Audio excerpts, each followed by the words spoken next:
Hello and welcome to your 2024 habit tracker.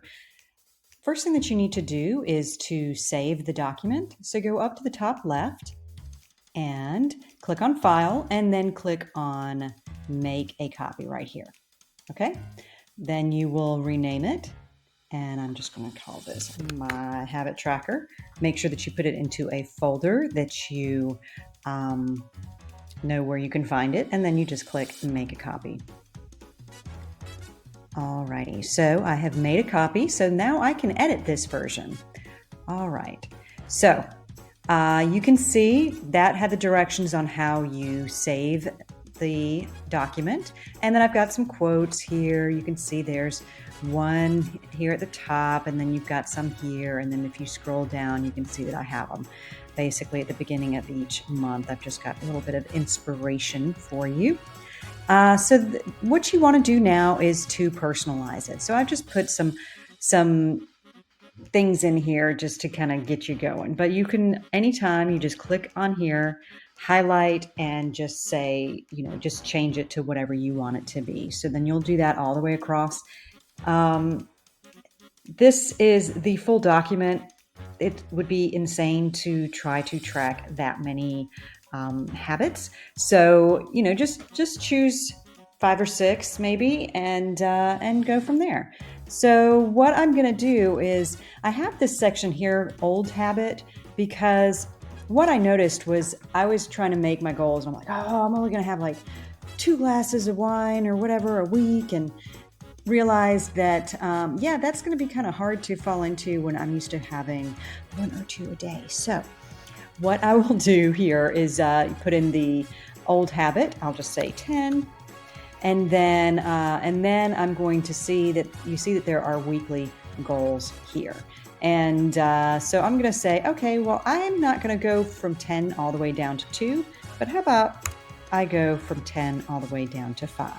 All right, so then you would just basically set up all of the different habits that you want them to do. Type in your old habit, type in your goal, and then as the days go by, you are just going to enter in however many that you have. So I'm going to go with 0, and let's just kind of remember what I have done. And I will do 1. And of course, you can start wherever you want to. And if it makes you nervous by having all these different fields, and let's just say that you're starting on the 8th, or maybe even you're starting on January 15th, all you have to do is just go down and do shift, and then click on it again, and then you can hit delete, or you can go in and you can right click and say delete rows, and look, you're there. You don't need to worry about, oh, I'm going to have all these blank spots. Don't worry about that. Okay, so I just did undelete there, and let's go, and you can see down here at the bottom, let's just say you can see that I have, oh wow, I've totaled it to 5, and that I'm not supposed to drink at all on the 6th or the 7th. Now you'll notice that there are 2 days of each week that are shaded, and that would be Saturday and Sunday. So you have that. All right.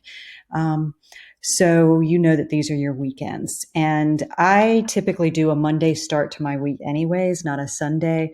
But so this works out great for me. But January 1st just happened to start on a Monday. So that's why it is how it is. All right, so now here we've got a little area here, notes, celebrate. So this is where I might say, oh, I don't only want to have like 2 cups of coffee a week or something like that, or like the really sweet coffee, the decadent coffee. But that's something that my husband does in the morning. If I'm still in bed, he will bring me a cup of coffee, which is really, really nice.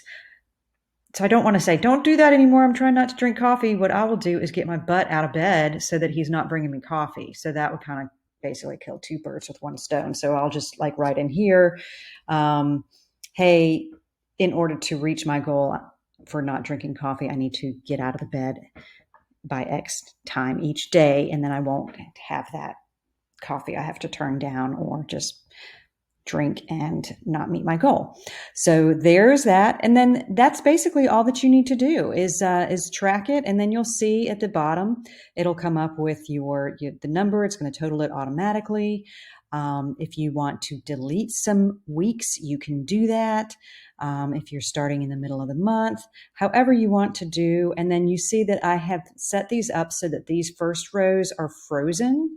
And that way, when you scroll, it is actually easier to deal with such a large spreadsheet. So I hope that you like it. If you have any questions, please feel free to reach out and let me know what those questions are that you have. If there's something that you think that would be really neat to include in this spreadsheet, or if there's other spreadsheets or things like that that you might find useful. So, anyways, have a wonderful, wonderful 2024. I hope that you meet all of your goals, and I hope that this tracker helps you succeed.